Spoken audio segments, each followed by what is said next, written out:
Viewers at home, you are welcome to my presentation on weighted average cost of capital. This is the extension of my lectures on cost of capital. From part 1 of my lecture, I examined the cost of equity, the calculation of growth rate in dividend using dividend valuation model and Gordon Growth model. Then in part 2, I examined the cost of preference shares, the cost of redeemable debt, and the cost of irredeemable debt, as well as the cost of the convertible debt. So in this presentation, I will examine the weighted average cost of capital. The weighted average cost of capital, Wacc, is the post-tax weighted average of all sources of capital for the company. Wacc is the post-tax weighted average of all sources of capital of the company. I've told you that the sources of finance of a company comprises equity and debt. If sources of finance, if it comprises equity and debt, I said where the source of finance is equity, then you calculate the cost of equity. Calculate the cost of equity.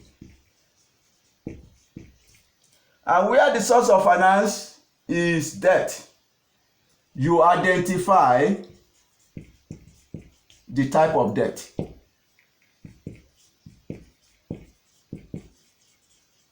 And for each type of debt, you calculate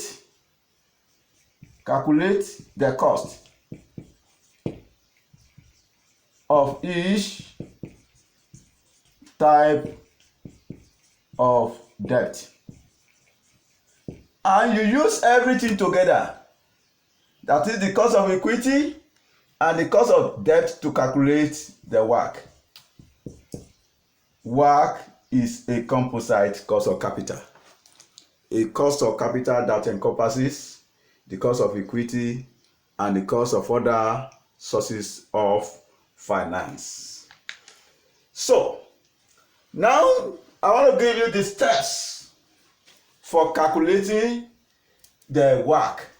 Steps for calculating the weighted average cost of capital. Steps for calculating the Wacc. Step 1, estimate the cost of each source of finance. Estimate the cost of each source of finance. Estimate the source of each source of finance. That is, you calculate the cost of equity, you calculate the cost of preference shares, you calculate the cost of debt.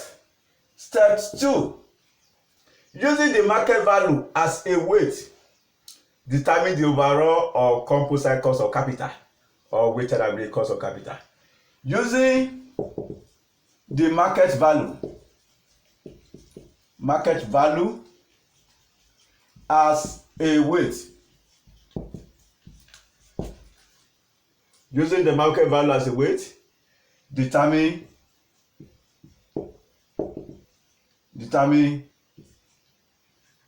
the overall. By overall I mean the composite or weighted average cost of capital. Cost of capital.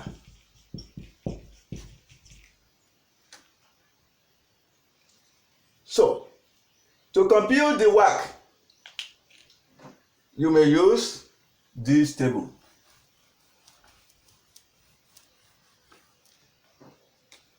You are going to have the source of finance,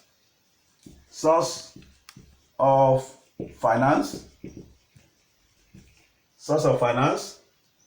Then you may have equity as one of the source of finance, preference shares, then you may have debt. If these are the source of finance, you determine the market value of each source of finance. The market value of equity, the market value of preference shares, and the market value of debt. Then you ascertain the cost of each source of finance, cost of capital. Cost of capital. So the cost of equity, cost of preference shares, and cost of debt. Then you now have hash total. Hash total. Hash total will be the product of the market value and the cost of capital. Market value, the market value, this column, times the cost of capital will give you the hash total. So market value of equity times cost of equity, market value of equity times cost of equity, market value of preference shares times cost of preference shares, market value of debt times cost of debt.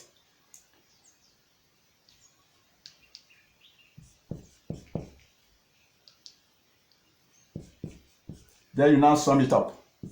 So that means you have market value of equity and cost of equity plus market value of preference shares times cost of preference shares plus the market value of debt times cost of debt.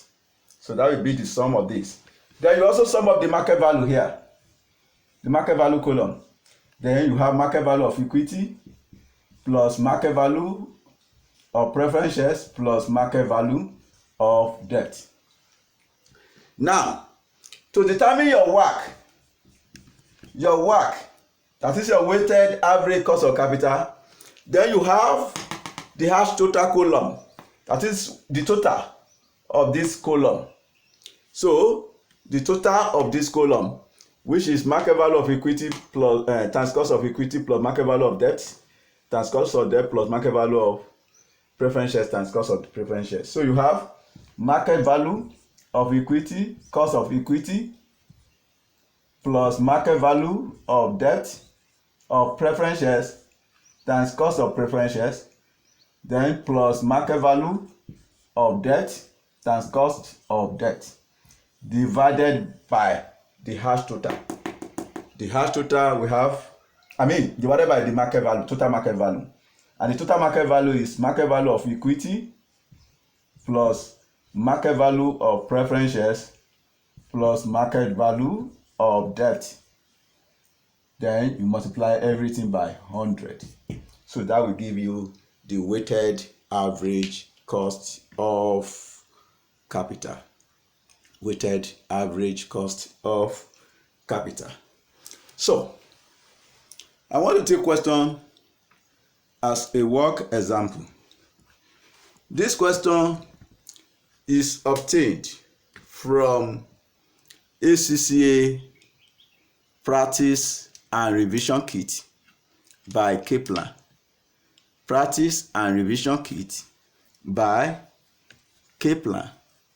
So we have AMH Co. wishes to calculate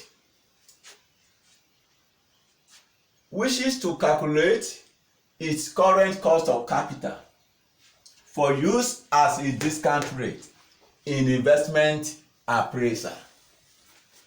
The following financial information relates to AMH Co.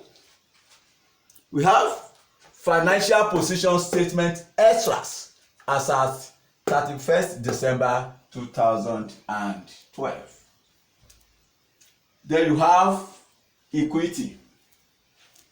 We have ordinary shares, nominal value 50 cents, and that is for 18,000. Then we also have reserves, 18,000. The total of all liquidity component is 22,000. Then we also have long-term liabilities.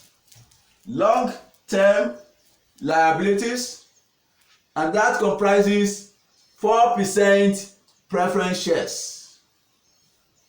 4% preference shares, and that is the nominal value is $1, which is 3,000. Then we also have 7% redeemables. 7% bonds redeemable after 6 years, and that is 3,000. Long-term bank loan, and that is 1,000. The total of the long-term liability is 7,000. The sum of the equity and the long-term liability is 29,000.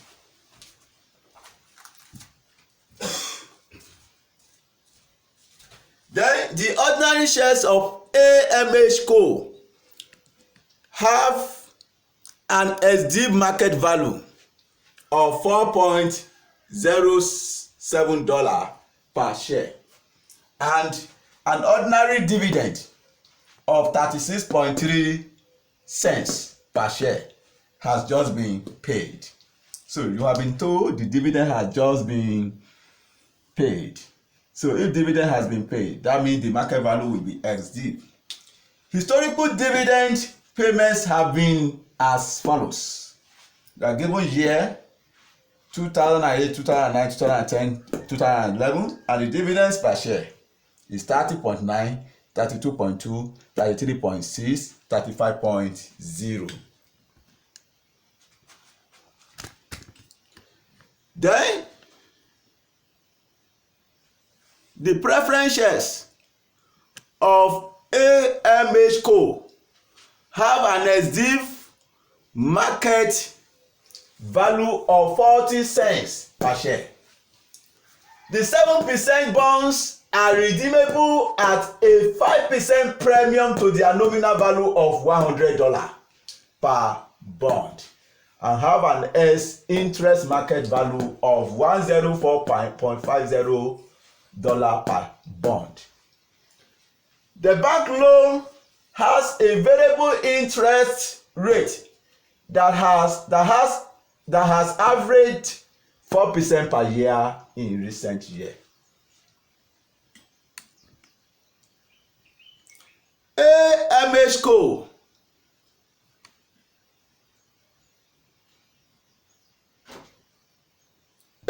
Co pays tax at annual rates of 30% per year required. Calculate the market value, weighted average cost of capital of AMH Co. So that is the question. So solution.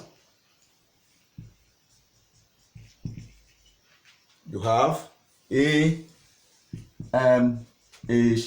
Co. The first thing we want to determine the cost of equity. Cost of equity. We say cost of equity K equals to, because you are given dividend, base dividend into 1 plus growth rate over the market value of equity plus growth. But our growth rates have not been given. Growth rates have not been given, but we are given the information to calculate the growth rate in ordinary shares dividend. The ordinary shares of AMH Co have an SD market value of $4.0 per share. That is the market value. And have an ordinary dividend of 36.3 cents. This is dividend. And this dividend is dividend for 2012. If you look at the financial data above, it is for 2012. So that means this dividend of 36.3 cents is a dividend for 2012. Per share has just been paid. Historical dividends payments have been as follows. You are given dividend for 2008, 2009, 2010, 2011. So you are given dividend year by year. So dividend for 2008, 2009, 2010, 2011, and that of 2012 is this. That means 5 years are involved from 2008 to 2012. This is 2008, 2009, 2010, 2011, and 2012. 5 years are involved. 1, 2, 3, 4, 2012 making 5 years. So you are given dividend year by year. And I've told you in part 1 that where dividends are given year by year, to estimate the growth rate in dividend, the formula becomes n minus 1 root. N minus 1 root latest dividend over based dividend minus 1. Our number of years is 5. 5 minus 1, which will become 4. And the latest dividend is the dividend for 2012, which is 36.3. And that is the latest dividend, 36.3. And the base dividend is the dividend for 2008. Dividend for 2008, which is 30.9. 30.9. 30.9 minus 1. So this will become the fourth root. 5 minus 1 becomes 4. The fourth root of 36.3 over 30.9 minus 1. If you depress your calculator, so if you divide this, it will be 1.174757282. And you depress the fourth root of it, it will give you 1.041. Then if you subtract 1, you have 0.041. So that means the growth rate now will be 4.1% if you evaluate this. That is the growth rate in ordinary shares dividend. Having determined or having calculated the growth rate, the next thing is to determine the cost of equity. And I've told you that the cost of equity, the formula is the DO into 1 plus the growth rate over the market value of equity plus the growth.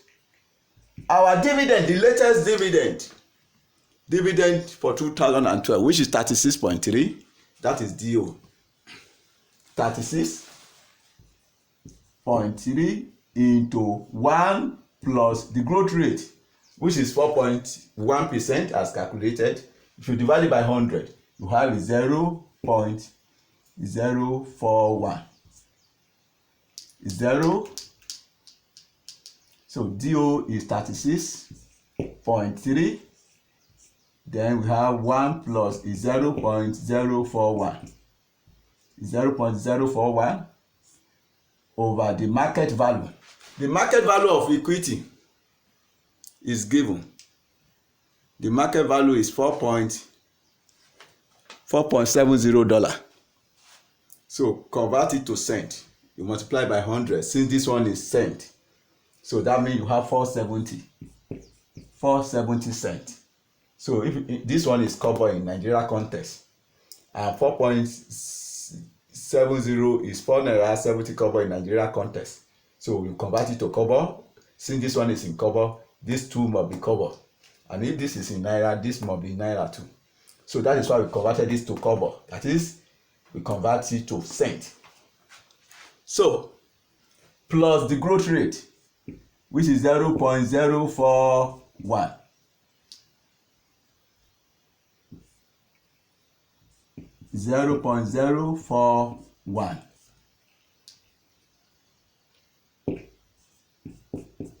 So if you now evaluate 1 plus 0.041, it will be 1.041 times 36.3 divided by 470.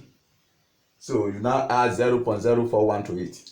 Then you have 0.121. When you convert it to percentage, therefore, the cost of equity will be 12.1%. 12.1%. That is the cost of equity. Having determined the cost of equity, aside the equity, we still have other components of capital in the question. So we have some other components of capital. So we still have preference shares. We have preference shares, 4% preference shares. So we want to determine cost of preference shares. Cost of preference shares. The coupon rate is 4%. We want to assume this preference share is irredeemable. So the cost of an irredeemable preference shares, that will be dividend over SDV market value of preference shares times 100. So that is cost of irredeemable preference shares. So the dividend, you use the coupon rate, which is 4%, and the market value of preference share is given to be 40 cents. The market value is given to be 40 cents. You were told the preference shares of AMH Co have an SDV market value of 40 cents. The SDV market value of preference share is 40 cents. So we have over 40 times 100. Therefore, the cost of preference share will be 10%. Aside preference shares, we have 7% bonds redeemable after 6 years. 7% bonds redeemable after 6 years. I've told you that if it is redeemable, you are expected to calculate internal rates of returns, IRR. But for an irredeemable, you use the other formula I've given to you. So now, since it is redeemable now, we want to determine the cost of redeemable bonds. That means we want to determine IRR. If you have watched my part 2, if you have watched the part 2 of my presentation, so I explained, I told you that to calculate the cost of redeemable bonds, cost of redeemable bonds or debts, that you should calculate the internal rates of returns. And to calculate the internal rates of returns, I've told you that you will need 1, the cash flows, items, cash flows. I've told you that the market value will be for year 0, the market value. And how much is the market value of the bonds? Market value of the redeemable bonds. You were told that the 7% bonds, are redeemable at a 5% premium to their nominal value of $100 per bond and have an interest market value of 104.5. So this is the market value. I said that would be the cash flow for the year 0. That would be the cash flow for year 0. 104.5. I've told you that that will be treated as an outflow in year 0. Then, since it is redeemable in 6 years, then from year 1 to 6, you have the interest. It is 7%, the coupon rate. Interest will be paid at the coupon rate, and which is given to be 7%. So the interest is 7%. Interest, that is 7%. Then year 1 to 6, you have tax relief. Tax relief on the bonds. And how much is the tax that will be saved? Then you are given the tax rate to be 30%. The tax rate is given to be 30%.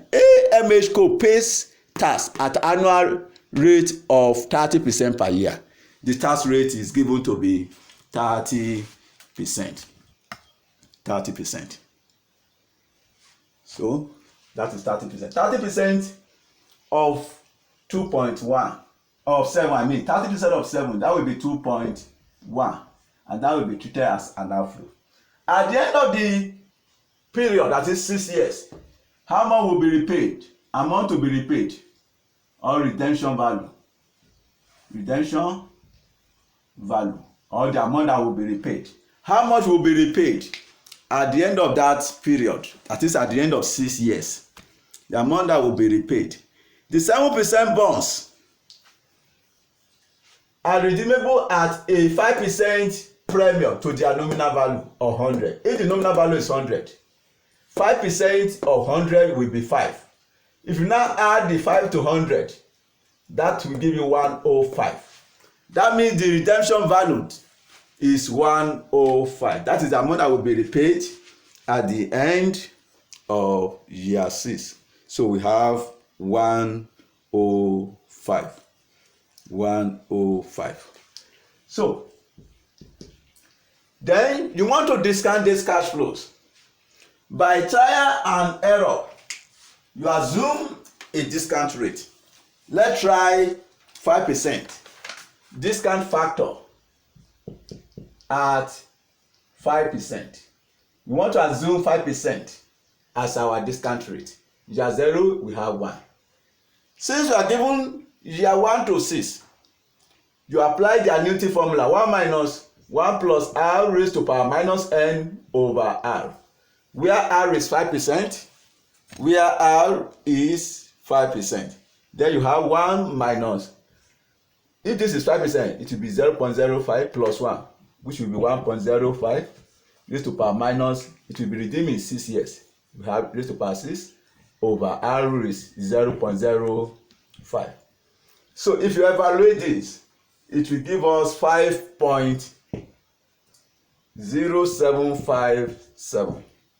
5.0757. So you put that 5.0757. 5.0757. 5.0757. So you want to determine the discount factor for year 6. Year 6 now will be, since it is only year 6, you use 1 plus r raised to power minus n. So it's for only year 6. 1 plus, our r is 5%, which is 0.05 raised to power minus, and our n is 6. So we have 1.05 raised to power 6, raised to power minus 6. And that will give us 0.74, 0.7462. 0.7462. Now, you determine the present value. What will be the present value of that? The present value, it will be the cash flow times 1. This one will be 104.50. If you had this multiplied by this, then you have 35.5299. 35.5299 minus 2.1 times 5.0757, and that will give us minus 10.6590. So we have minus 10.6590. If you have this multiplied by this, you have 78.35. 78.351. So you sum it up to get the net present value. So the net present value now, net present value, this minus this plus this minus this, and that will give us minus 1.2781. So our net present value is negative. Remember to calculate internal rate of returns. two net present value must be calculated. One must be positive and the other one must be negative. So having determined the positive NPV, so you want to you have determined the negative NPV. Then you want to determine the positive net present value. So we have year, items, cash flows. Year 0, we have the market value. Year 0 is the market value. And the market value still remain as 104.5, 104.5. Then the discount, you discount it, discount factor. So year 1, year 1 to 6, you have interest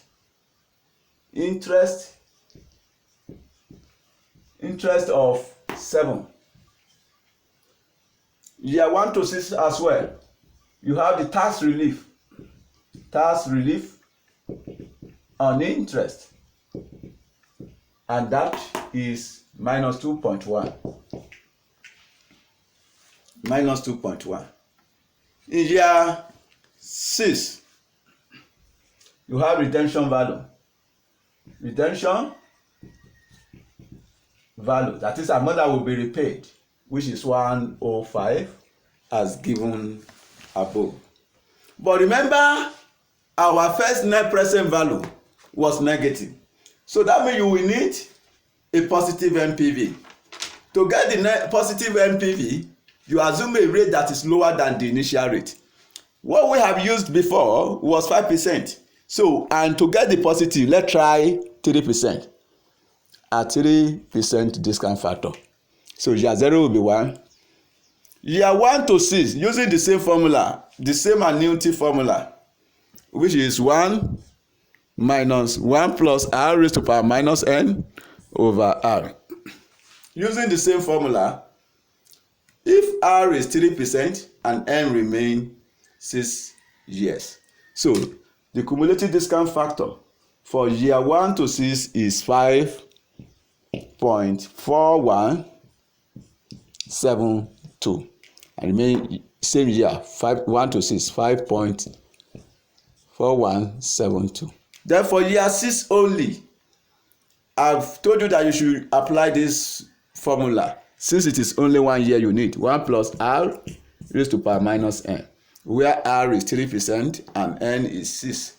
So then you have 0.8375.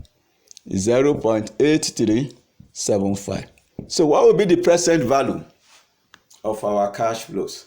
So the present value, so PV, so this times this will be 104.5. Then 7 times 5.4172, and that will give us 37.9204. 37.9204. Then minus 2.1 times 5.4172, that will be minus 11.3761. Minus 11.3761. Then 105 times 0.8375. Then that will give us 87.9375. 9375. So you sum it up. This minus this plus this minus this. So our net present value now will be positive, and we have 9.9818. So that is the positive NPV. We have computed two NPV, and one is positive and the other one is negative.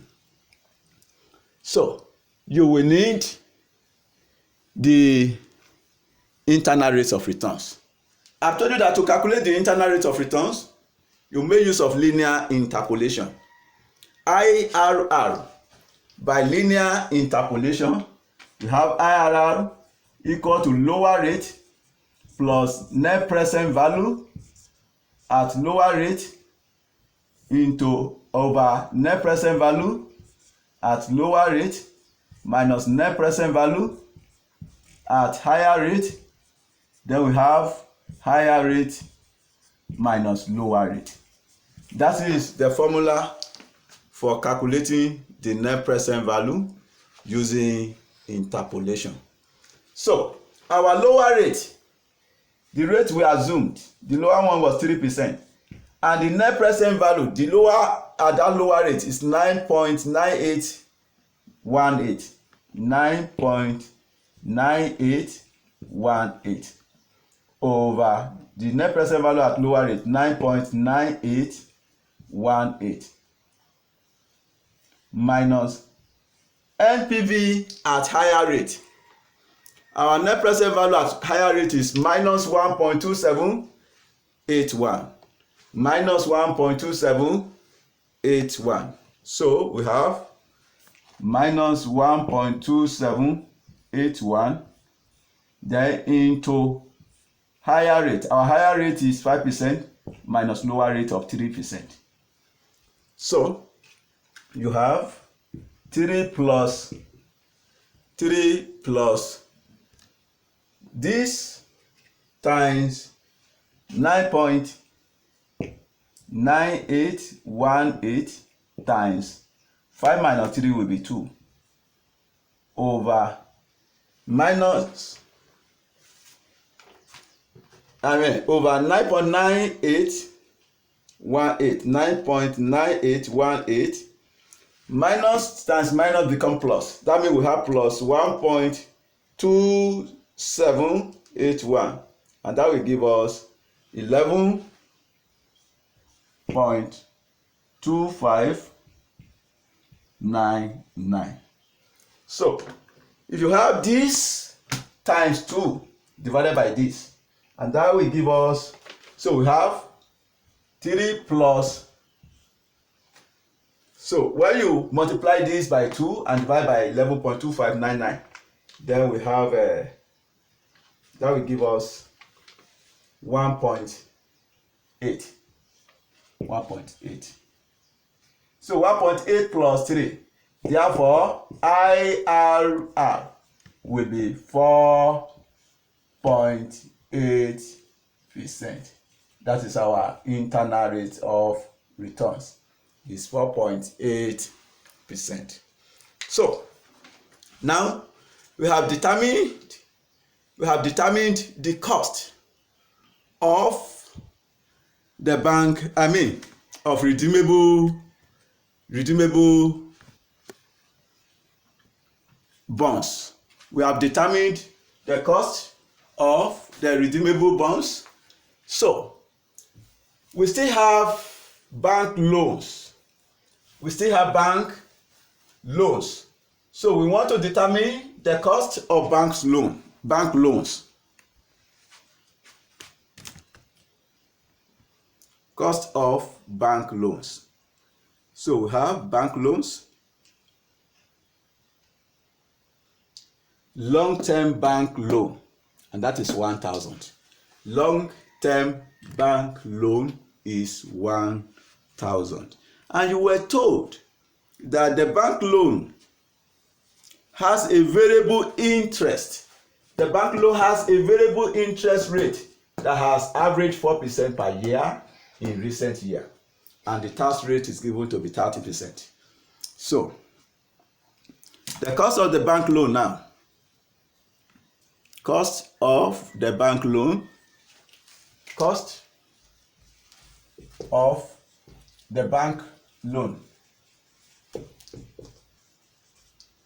that will be interest into 1 minus tax rate.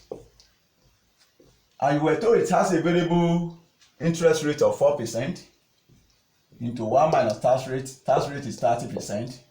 So 1 minus 0.3 will be 0.7. 0.7 times 4, that will be 2.8%. That is the cost of the bank loan. The cost of the bank loan is 2.8%. Now, you want to determine the weighted average cost of capital. Weighted average cost of capital. Please don't forget to like and subscribe. Don't forget to like and subscribe. So now you want to determine the cost, the weighted average cost of capital.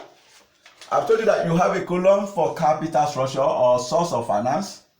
Let me say source of finance, or you put capital structure, which comprises equity. We also have preference shares. Preference shares. You have redeemable bonds. Redeemable bonds. Then you also have bank loan. Now, the equity capital, ordinary shares. You have ordinary shares. The nominal value is 50 cents. And that is 4,000. The nominal value is 50 cents. And it is given to be 4,000. To determine the market value, I've told you that what you need here is the market value. The market value of equity now. Market value of equity. We have 4,000 divided by the par value is 50 cents. That means the equity will be 8,000 or 8 million times the market value per share. The market value of equity is given to be 4.7 cents, $4.7, and that will give us 37,600. $37,600. That is the market value of equity. So that means the market value of equity is $37,600. Then preference shares. Then you also have cost of equity, cost of capital, which is in percent. The cost of equity has been calculated and we got 12.1%.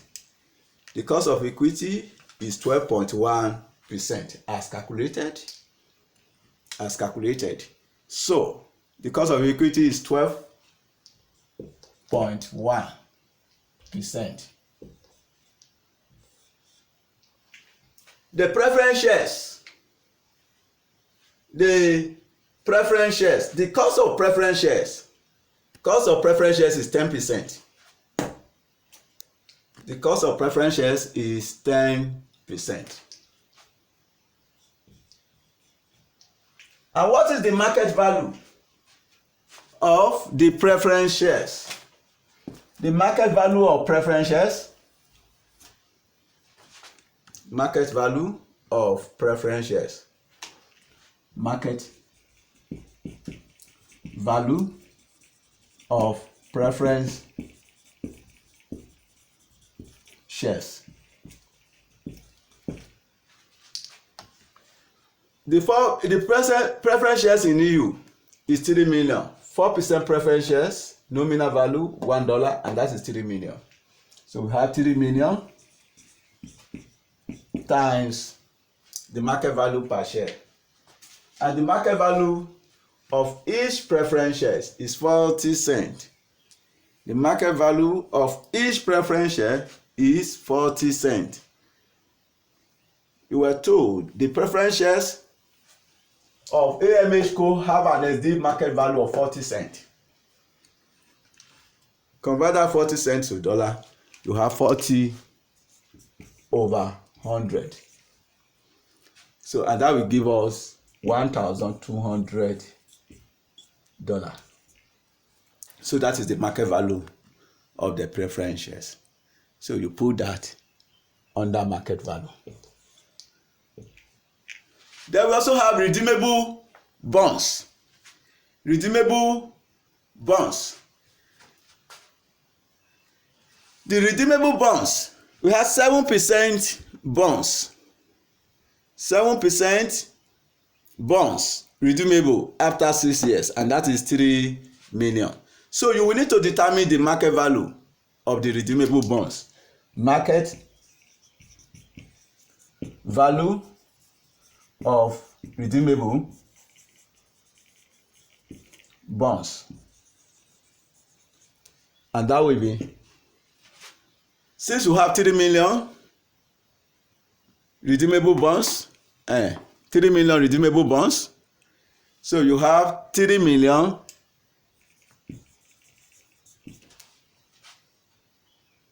multiplied by how much is the market value of each bonds.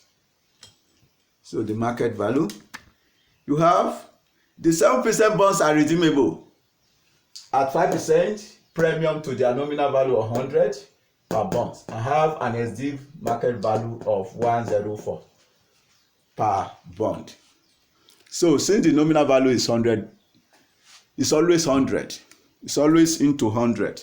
So that means to determine the market value, so you have the 3 million divided by 100 times the market value of 104.5. You are given 104.5. 104.5 as given in the question. 104.5 per bond. So, and that will give us 3 million divided by 100 times 104.5. That will give us 3,000. That is $3,135,000. So you substitute that for the market value of the bonds. So 3,135.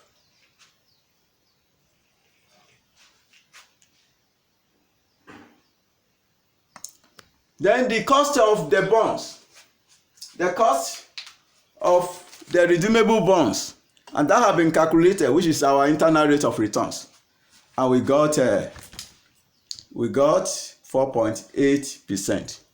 4.8%. So the cost of the bonds is 4.8%.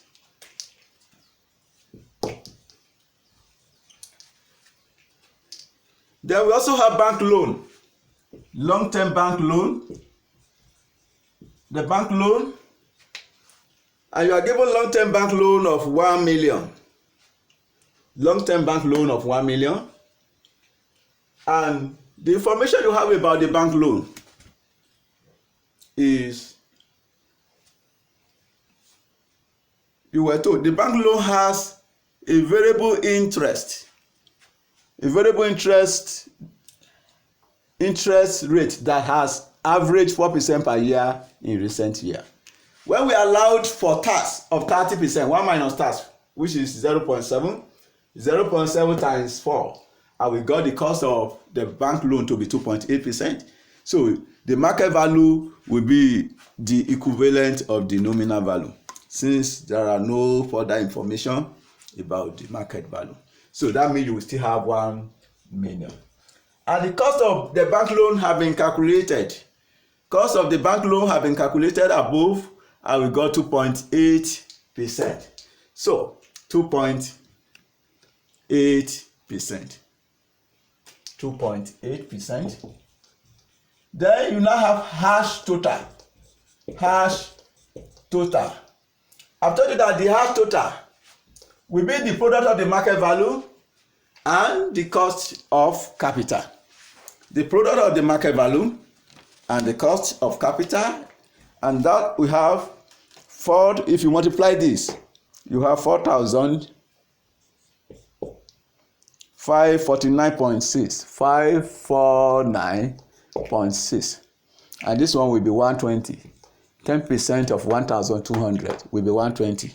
4.8% of 3,135, and that will give us 150.48.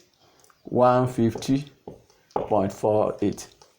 Then 2.8% of 1,000, that will give us 28. 28. Then you now sum up the hash total column. You sum it up, and then you equally sum up the market value column. You sum up the hash total column, and then you equally sum up the market value column.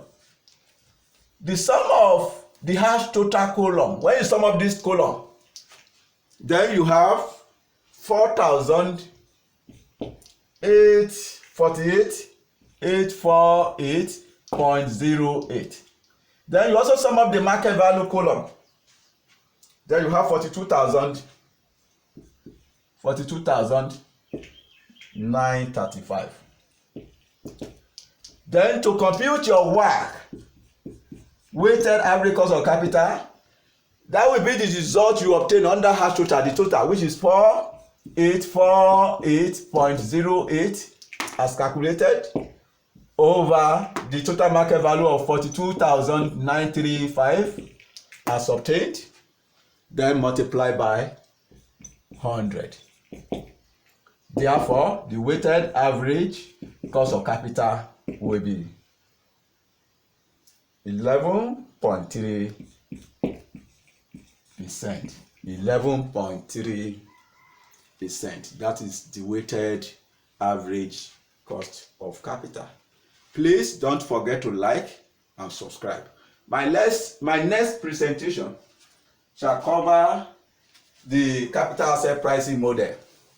How to obtain the cost of capital using capital asset pricing model. Then I will equally consider how to calculate the cost of equity or cost of capital or cost of equity using Modigliani and Miller proposition 2. Thanks.